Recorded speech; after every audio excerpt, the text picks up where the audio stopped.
హిందూ బంధువులందరికీ నమస్కారం అండి. ట్రావెల్ హిందూ టెంపుల్స్ యూట్యూబ్ ఛానల్కి స్వాగతం. నేను ఈరోజు చెప్పదలుచుకుంది ఏంటంటే నదులు, వాటి యొక్క పరిశుభ్రత. ప్రపంచంలో ఏ దేశంలో లేని విధంగా మన దేశంలో మనం నదులు పూజిస్తాం, మరియు అదే నదుల్ని అపరిశుభ్రంగా చేసుకుంటాం. ప్రపంచంలో అన్ని దేశాల్లో కూడా చాలా వరకు నదులు అనేవి శుభ్రంగా ఉంటాయి. మన దేశంలో కూడా చాలా పరిశుభ్రంగా ఉన్న నదుల్ని మనమే పాడు చేసుకుంటున్నాం. ఈ విధంగా మనం నదుల్ని పాడు చేసుకోకుండా ఉండాలి అంటే ఒకటే మార్గం, మనం నదుల దగ్గర సరైన వేస్ట్ మేనేజ్మెంట్ సిస్టమ్ని అభివృద్ధి పరచుకోగలగాలి. అలాగే మన ప్రభుత్వం వారు ఎంత కష్టపడి ఆ యొక్క నదుల దగ్గర వేస్ట్ మేనేజ్మెంట్ సిస్టమ్ని అభివృద్ధి పరిచినా, లేకపోతే అక్కడ డస్ట్బిన్ లాంటివి ఏర్పాటు చేసినా, మనం ఆ డస్ట్బిన్లో ఆ యొక్క చెత్తను వేయకుండా పక్కనే వేసి వెళ్ళిపోతున్నాం. ఎందుకంటే మనకి అవగాహన లేకపోవడం వల్ల. అదే ప్లాస్టిక్ వస్తువు నదిలో కలిసిన తర్వాత వెళ్ళి సముద్రంలో కలుస్తుంది. సముద్రంలో ఉన్న ఆ యొక్క ప్లాస్టిక్ మైక్రో ప్లాస్టిక్ గా కన్వర్ట్ అయ్యి అది ఏదైతే జలజీవరాశులు ఉన్నాయో వాటిచే కన్జ్యూమ్ చేయబడుతుంది. అప్పుడు వాటిని మనం తింటాం. ఇలా మన యొక్క ఈకో సిస్టమే దెబ్బతినే విధంగా తయారవుతుంది. మనం మన నదుల్ని కాపాడుకోవాలి, మన పవిత్రతని చూపించుకోవాలి.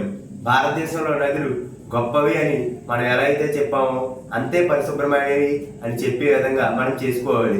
ఎలాగైతే స్వామీజీలు మన దేశంలో 1,00,000 కుంకుమార్చనలు లేకపోతే 1,00,000 దీపార్చనలు చేస్తున్నారే, అదే స్వామీజీలు మన యువతతో 100 మందితో నదుల్ని పరిశుభ్రపరచుకోవడం, 1000 మందితో మన యొక్క నదుల్ని పరిశుభ్రపరచుకోవడం అనే ఒక కాన్సెప్ట్ ని తీసుకొస్తే మన దేశంలో చాలా వరకు నదులు అనేవి మనం శుభ్రపరచుకోగలం. ఎందుకంటే ఈ చాలా మంది యూట్యూబర్స్ కానీ ఇన్ఫ్లుయెన్సర్స్ కానీ తమ యొక్క శక్తి మేరకు మన నదుల్ని క్లీన్ చేస్తూనే ఉన్నారు. ప్రభుత్వం వారు కూడా క్లీన్ చేస్తూనే ఉన్నారు. కానీ మళ్ళీ మన ప్రజలు అక్కడ చెత్తని వేస్తూనే ఉన్నారు.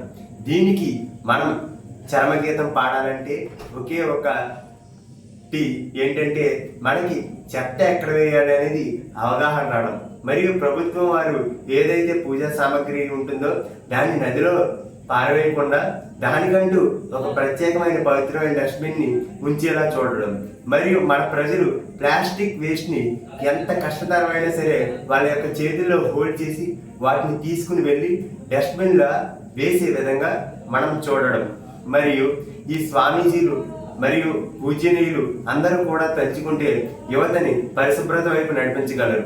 ఈ విధమైన సందేశాన్ని నేను హిందూ బంధువులందరికీ ఇవ్వాలనుకుంటున్నానని చెప్పి ఈ యొక్క వీడియోని ముగిస్తున్నాను. నా వీడియో మీకు నచ్చినట్లయితే లైక్ చేయండి, షేర్ చేయండి, సబ్స్క్రైబ్ చేసుకోండి.